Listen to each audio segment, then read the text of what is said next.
আসসালামু আলাইকুম, সবাইকে অনেক অনেক শুভেচ্ছা জানাই আমার গার্ডেন চ্যানেলের পক্ষ থেকে। খুব তাড়াতাড়ি করে চলে আসলাম বাগানে, কারণ খুব বৃষ্টি আসছে। আর আমি অরিজিনাল বাতাসের সাউন্ডটা মিউট না করে আপনাদের সাথে একটু শেয়ার করলাম। ন্যাচারাল হাওয়া সাথে এই শব্দটা আমার খুব ভালো লাগছিল, তাই আপনাদেরকে একটু শুনিয়ে নিচ্ছি। দেখুন কত বাতাস, পর্দাগুলো একেবারে কীভাবে নাচানাচি করছে।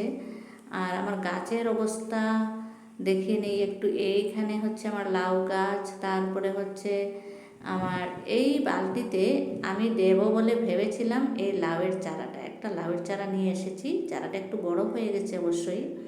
আর কিছু শুকনো গোবর সার নিয়েছি, কিন্তু এই বালতিতে কিছু নয়নতারার চারা হয়ে গেছে দেখে আমি এখানে আর দিলাম না। আর এখানে কিছু পচন সার রেখেছিলাম, কিচেন ওয়েস্টগুলো, এগুলো পচে গেছে। এগুলোর উপর দিয়ে একটু মাটি দিয়ে দিলাম, আর ভাবছি এই বেডেই দিয়ে দেবো লাউয়ের গাছটা। কিন্তু এই পচন সারের ঠিক উপরে দেয়া চলবে না, গাছটা পচে যেতে পারে। তাই আমি একটু সাইড করে, যেখানে পচন সার একদম ডাইরেক্ট না থাকে সেই জায়গাটায় দিয়ে দেবো। আর শুকনো গোবরগুলো দিয়ে দিলাম, আর সব কিছু মিক্স করে নিয়ে লাউয়ের চারাটা বসিয়ে দিচ্ছি। দেখুন কত শিকড় হয়েছে লাউয়ের গাছটার নিচে, একেবারে ভর্তি হয়েছে গাছটা। মানে আরও কিছুদিন আগে লাগার দরকার ছিল, একটু দেরি করে ফেলেছি, জানি না হবে না নাই। তার আগে আমি আরও দুটো গাছ বসিয়েছিলাম, আপনাদের সাথে শেয়ার করেছিলাম। আর এটা নিয়ে 3টা। আর আমি লাউয়ের গাছ বসাবো না, কারণ আমার জায়গা এত নেই। বসানো হয়ে গেল লাউয়ের গাছটা। কেমন হলো আপনারা জানাবেন। আমি তেমন জানি না, আমি নতুন গার্ডেনার। যেমন তেমনভাবে এইবার আরম্ভ করেছি, সবাই সহায় করবেন, ভুল হলে বলে দেবেন। তারপরে হচ্ছে গাছটা বসিয়ে নিলাম। গাছটা বসিয়ে নিয়ে বেশি তো দেরি করা চলবেই না, বাগানে বৃষ্টি এসেই যাচ্ছে। তারপরে দেখুন আগে লাগানো লাউয়ের গাছগুলোকে একটু যত্ন করে নিই। একটু মানে নিচের দিকে মাটি কম কম এরকম লাগছে, হাত দিয়ে বসিয়ে দিলাম একটু একটু করে মাটি। এই গাছ দুটোকে আমি খুব যত্ন করছি। হয়তো এবার আমি লাউ পাবো, আপনারাও দেখবেন নিশ্চয়।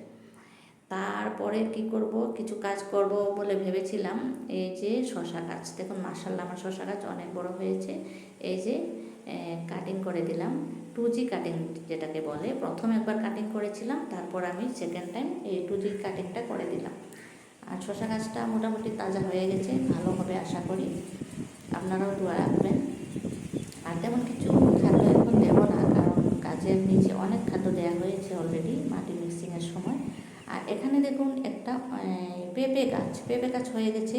এই বাক্সটার একদম ভিতর থেকে বেরিয়ে এসেছে। গাছটা কী করবো আমি ভেবে পাচ্ছি না, হবে না নাই না ফুটিয়ে ফেলে দেবো, কিছুই বুঝতে পারছি না। আর এখানে আমার লঙ্কা গাছে সেদিন সার দিয়েছিলাম, দেখুন সারগুলো নিচে বসে গেছে। আর ড্রাগনের ফুলগুলো মস্ত বড় বড় হয়ে গেছে। সবাই ভালো থাকুন, সুস্থ থাকুন, হ্যাপি গার্ডেনিং।